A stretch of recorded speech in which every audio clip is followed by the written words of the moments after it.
Hello dear students, class 9th physics chapter NLM Newton's laws of motion. इससे पहले जो हम कर चुके उनके मैं नेम मेंशन कर रहा हूँ। इन सभी का आपको रिवीजन करना है। मोशन हम कर चुके, नंबर 2 सर्कुलर मोशन कर चुके, तो ये चैप्टर हम कंप्लीट कर चुके, तो इनका आप लोगों को रिवीजन करना है। आज नया चैप्टर स्टार्ट होगा, Newton's laws of motion means NLM Newton's laws of motion. तो इम्पोर्टेंट है ये चैप्टर भी हमारे पास। न्यूटन के लॉ के बारे में जानेंगे क्या होता है। सबसे पहले बात करेंगे फोर्स क्या होता है। देखिए शाबाश, फोर्स के बारे में आप क्या समझते हैं, क्या होता है force. Force is basically push और पुल that can change or tends to change the state of rest, uniform motion, direction and shape of object।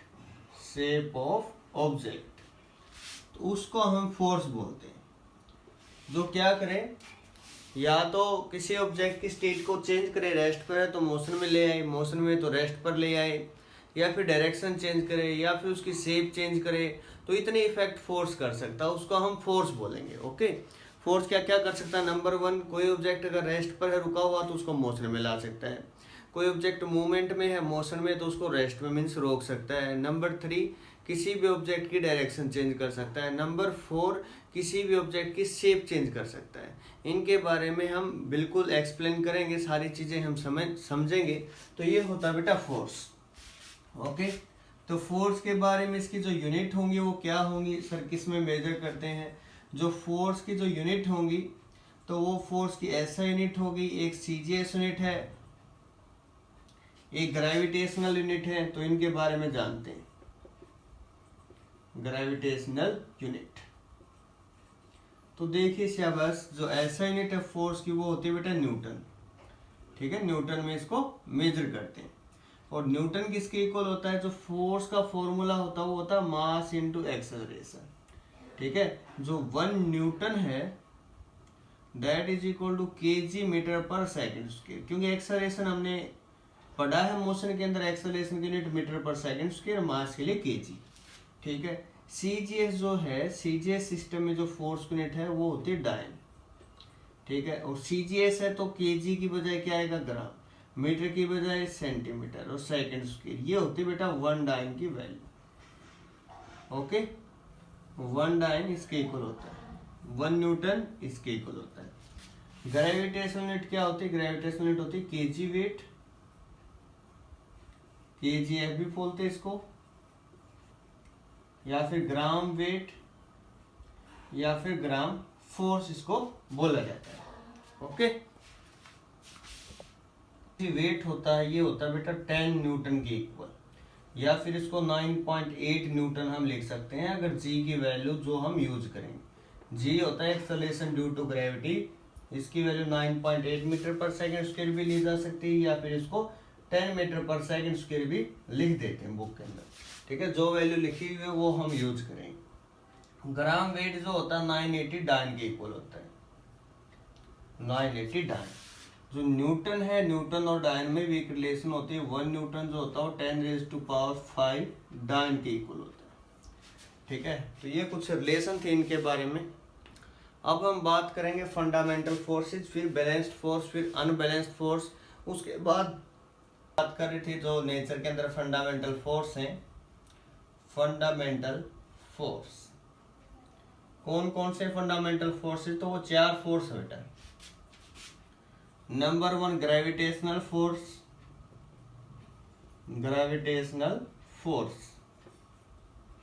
फिर है इलेक्ट्रोडायनेमिक फोर्स,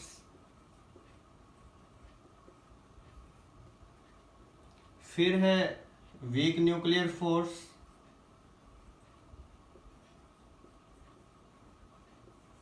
और फिर है स्ट्रॉन्ग न्यूक्लियर फोर्स।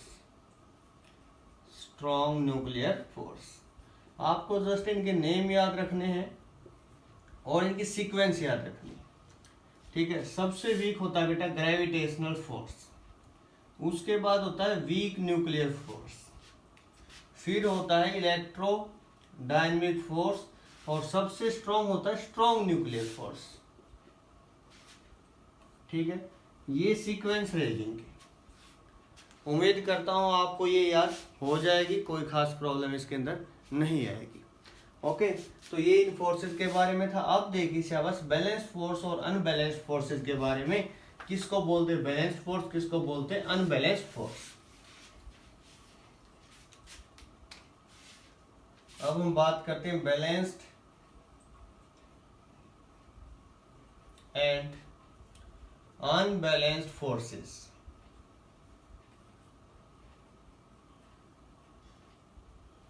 सबसे पहले हम बात करते हैं बैलेंस फोर्सेस, ठीक है। If the number of forces act on an object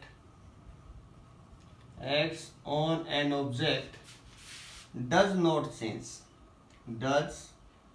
doesn't change any state of rest or uniform motion, then such type of forces are called balanced forces. इनको बोलते हैं balanced forces.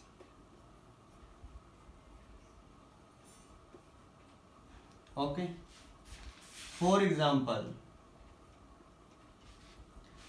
A book resting on table is an example of balanced force.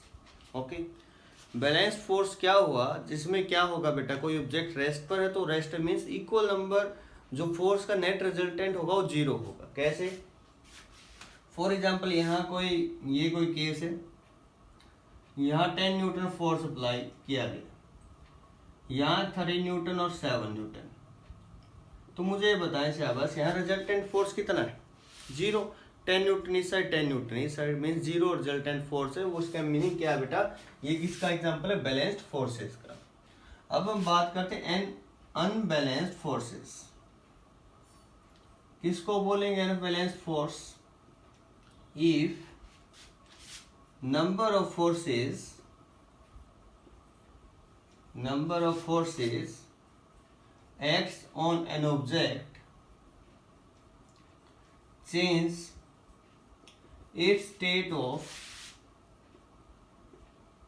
rest और uniform motion. अगर इसकी state को change किया जा रहा है तब उसको बोलेंगे unbalanced forces. such type of forces are called unbalanced forces। इनको unbalanced forces बोला जाता है। Okay, for example a stone को ड्रॉप किया जा रहा है, तो ये एग्जाम्पल किसका है, ये एग्जाम्पल है अनबैलेंस फोर्सेस का। ओके, क्योंकि बैलेंस होता तो वो नीचे नहीं आता, ठीक है। बैलेंस फोर्सेस मतलब इक्वल, जितने नंबर ऑफ कंपोनेंट फोर्स के वहाँ लगे हुए हैं, जितने फोर्सेस एक्ट कर रहे हैं, उनकी वजह से अगर रिजल्टेंट 0 आ रहा है तो उसको बोलेंगे बैलेंस्ड, अगर रिजल्टेंट 0 नहीं तो बोलेंगे अनबैलेंस्ड। फॉर एग्जाम्पल इसी केसेस में अगर मैं 12 न्यूटन कर दूँ, ये 10 है ये 12 है, तो क्या है बैलेंस्ड फोर्सेस का एग्जाम्पल होगा, नहीं होगा। ये किसका एग्जाम्पल है, अनबैलेंस्ड फोर्सेस का, मीन्स 2 न्यूटन यहाँ एक्सीड ज़्यादा है। ओके, अब हम बात करते हैं गैलीलियो के जो लॉ थे, गैलीलियो ने क्या लॉ दिए थे उसके अकॉर्डिंग हम बात करते हैं। गैलीलियो ने स्टडी किया था एक्सपेरिमेंटल वे में, और जो एक्सपेरिमेंट थे वो किस टाइप से थे उनको समझते हैं। देखिए बस, देखिए शाबाश, जो गैलीलियो के एक्सपेरिमेंट थे, गैलीलियोस एक्सपेरिमेंट, किस टाइप से एक्सपेरिमेंट किए गए इनके बारे में हम बात करते हैं। तो इस टाइप से प्लेन लिए गए थे, यहाँ बनाया जा रहा है जैसे ऐसे वुडन बोर्ड है फॉर एग्जांपल, ये यहाँ से ऑब्जेक्ट को रिलीज किया गया, ठीक है। तो केस नंबर 1 ये था कि यहाँ से जैसे इसको रिलीज किया गया, इस पे रोलिंग डाउन का केस था किसी ऑब्जेक्ट का, रोलिंग डाउन। तो उस केस में ये पता किया गया जो एक्सपेरिमेंट से निकल कर आई, यहाँ वेलोसिटी v थी सपोज, यहाँ वेलोसिटी v डैश थी। तो ये पता चला कि जो v डैश है that is greater than v। Means जब रोलिंग डाउन का केस होता था वो ऑब्जेक्ट की वेलोसिटी बढ़ जाती है, इंक्रीज हो जाती है। ओके, केस नंबर 1 ये था। केस नंबर 2 ये था जब किसी ऑब्जेक्ट को यहां से किसी वेलोसिटी से ऊपर की तरफ भेजा जाता है, आफ्टर सम टाइम जो ये वेलोसिटी होगी यहाँ वो क्या हो जाएगी v डैश। और जो v डैश वेलोसिटी थी एक्सपेरिमेंट से पता चला वो इनिशियल वेलोसिटी से कम थी, ठीक है। मीन्स यहाँ वेलोसिटी क्या हुई डिक्रीज, यहाँ वेलोसिटी क्या हुई इंक्रीज। जब हॉरिजॉन्टल सरफेस लेकर चले वहां पर क्या हुआ, जिस स्पीड से ऑब्जेक्ट को भेजा गया v, कुछ टाइम बाद उसकी स्पीड देखेंगे तो सेम थी, ठीक है। अब ये मत यहाँ माइंड यूज करना कि सर वेलोसिटी तो कम होती, वो होते जब हम फोर्सेस कंसीडर करते हैं, फ्रिक्शनल फोर्स का इफेक्ट मान के चले तब कम होते, ठीक है। यहाँ ऐसा मान रहा है कि फ्रिक्शनल फोर्स एक्ट नहीं कर रहा। एक्सपेरिमेंट जब किए तो वेलोसिटी क्या थी, इस केस में इंक्रीज हुई, यहाँ डिक्रीज, यहाँ क्या रही सेम, नो चेंज। ओके, तो ये 3 केस थे, केस 1, केस 2, केस 3। यहीं से जो न्यूटन थे उन्होंने कंक्लूड किया और यहाँ से निष्कर्ष निकाल के उन्होंने अपने लॉ दिए। न्यूटन के जो 3 लॉ हैं बहुत ही फेमस है, आप सभी को पता होगा। उससे पहले हम एक बार इनर्शिया के बारे में जानते हैं, क्योंकि इनर्शिया जो है न्यूटन के फर्स्ट लॉ में डायरेक्टली इन्वॉल्व होता है, यूज होता है। तो देखिए शाबाश, हम सबसे पहले बात करेंगे इनर्शिया के बारे में। इनर्शिया होता क्या है, सबसे पहले इसका नेम जो इसका मीनिंग समझे। Inertia means inability. इनर्शिया का मीनिंग ही इनएबिलिटी, मीन्स अपने आप कुछ नहीं करेगा, ओके, हमेशा ही अपोज करेगा हर एक चीज का, उसको इनएबिलिटी इनर्शिया बोलते हैं। इनर्शिया जो होता है बेटा वो 3 टाइप का होता है, ठीक है। Inertia of rest, inertia of motion, inertia of direction, inertia of direction। तो ये 3 टाइप होते हैं बेटा इसकी। तो रेस्ट में क्या होता है, इनर्शिया ऑफ रेस्ट किसको बोलते हैं, इसके अंदर क्या होगा, inertia of rest, it is defined as the ability of an object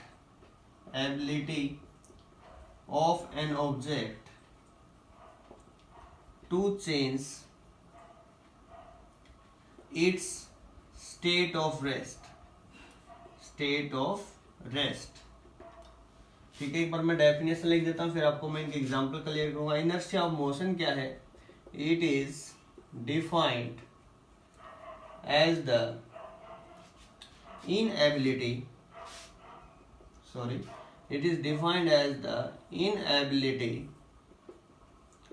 of an object to change its state of motion। Number 3, it is defined, बिल्कुल सेम है तीनों डेफिनेशन। डिफाइंड जो चीज है वो यहाँ पर क्या है, यहाँ मोशन है, यहाँ रेस्ट है, यहाँ डायरेक्शन आएगा। It is defined as the inability of an object to change its direction, तो इसको बोलते हैं इनर्शिया ऑफ डायरेक्शन। रेस्ट में क्या है, कोई ऑब्जेक्ट रेस्ट में तो रेस्ट में ही रहना चाहता है। हम सुबह सो रहे हैं तो सोना ही चाहते हैं, ठीक है। तो ये इसका एग्जाम्पल नहीं था। एग्जाम्पल क्या है, जैसे ही आप किसी बस में ट्रैवल कर रहे हैं तो जैसे ही एकदम से बस को सडनली स्टार्ट किया जाता है तो होता है क्या वहाँ पर, तो आप आगे गिरते हैं, पीछे गिरते हैं, क्या होता है, आप पीछे की तरफ गिरते हैं। ऐसा क्यों? क्योंकि आपका जो लोअर पार्ट है वो तो बस के साथ मोशन में आ जाता है, लेकिन अपर पार्ट जो है रेस्ट पर था पहले भी, अब भी रेस्ट पर ही रहना चाहता है। दैट्स वाई ऐसा होता है। ओके, मीन्स क्या है, बस ने चलना स्टार्ट किया, लोअर पार्ट मोशन में आ गया, लेकिन अपर पार्ट जो उसकी इनलाइबिलिटी वो अब भी रेस्ट में ही रहना चाहता है। उसकी वजह से इंसान जो है पीछे की तरफ गिरता है। नंबर 2, इनर्शिया ऑफ मोशन के अंदर बस चलती हुई बस में एकदम से ब्रेक अप्लाई कर दिया जाए तो वहाँ क्या होगा, कोई भी पैसेंजर है आगे की तरफ गिरता है। क्यों? Lower part of the body है वो तो एकदम से रेस्ट पर आ जाता है उसके साथ ही, लेकिन अपर पार्ट है वो क्या होता है, उसके साथ मोशन में रहना चाहता है, रेस्ट पर नहीं आना चाहता। दैट्स वाई ऐसा फिनोमेना होता है। ओके, आपने ऐसा भी देखा होगा जब हम चलती बस से एकदम से उतरते हैं, उसी डायरेक्शन में उतरते हैं, ना कि अपोजिट डायरेक्शन में। अपोजिट में उतरेंगे तो गिर जाएंगे। उसी डायरेक्शन में जब उतरते हैं तो उसके साथ हम कुछ कदम चलते हैं साथ साथ, मतलब मोशन हम बनाना चाहते हैं। या फिर आपने देखा होगा एथलीट जो होते हैं, ठीक है, वो भी क्या करते हैं, मीन्स रन अप अगर आप कर रहे हैं, रनिंग कर रहे हैं, तो उसके मतलब ये नहीं होता जस्ट फिनिश कर दिया वहाँ स्टॉप हो गए, तो आगे तक थोड़ा सा कंटिन्यू मोशन बनाए रखते हैं। ठीक है, ये किसके अंदर होता है, इनर्शिया ऑफ मोशन। अब इनर्शिया ऑफ डायरेक्शन में क्या है, देखिए शाबाश, it is defined as the inability of a body to change the direction of motion. Means किसी कर्व्ड पाथ की मैं बात कर रहा हूँ, कोई कार किसी कर्व्ड पाथ है, मूवमेंट में है, तो वहाँ जो पैसेंजर हैं कार के अंदर जो बैठे हैं, तो वो क्या होता है, उनके ऊपर एक फोर्स लगता है जो दूसरी साइड में, away from the centre of curvature, तो दूसरी साइड में लगता है, उस फोर्स को बोलते हैं सेंट्रीफ्यूगल फोर्स। एक होता है सेंट्रीपिटल, एक होता है सेंट्रीफ्यूगल। सेंट्रीपिटल फोर्स होता है टुवर्ड्स द सेंटर जो लगता है, सेंट्रीफ्यूगल फोर्स सेंटर से अवे लगता है।